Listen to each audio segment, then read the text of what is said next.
நீங்க ம். இந்த புக்ல இருக்கிற சில டெர்மினாலஜி கூகுள்ல சர்ச் பண்ணா கூட உங்களுக்கு மீனிங் கிடைக்காது. ம்.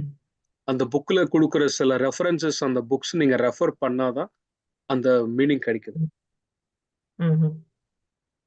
இப்போ ஓகே. நம்ம மெடிடேஷன் சாரி நம்மளோட தாட்ஸ்னால negative thoughts, negative feelings, negative ஒப்பீனியன்ஸ்னால நம்ம உடம்புல ஒரு பாய்சன் ஒரு ஒரு நரம்பு சுத்தி எப்படி பாய்சன் ஸ்டோர் ஆகுதோ, அதே மாதிரி வேற பிளானட்ஸ்ல இருந்து, வேற ஸ்டார் சிஸ்டம்ல இருந்து, வேற டைமென்ஷன்ஸ்ல இருந்து கூட சில பாய்சன் கேஸஸ் வரும்.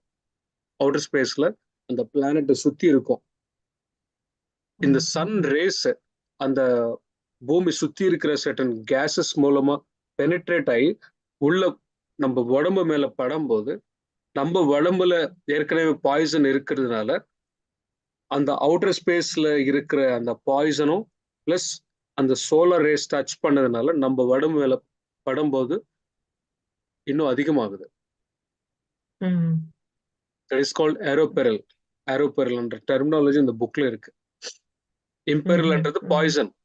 அதே மாதிரி அவுட்டர் ஸ்பேஸ்ல வேற பிளானட்ஸ்ல இருந்து வர பாய்சன் கூட வரும். அந்த பாய்சன் ம். நம்ம மெக்கானிசம் மேல இம்பாக்ட் ரொம்ப கம்மி தான். பட் ஆனா அது கூட ஒரு பாய்சன் இருக்கு.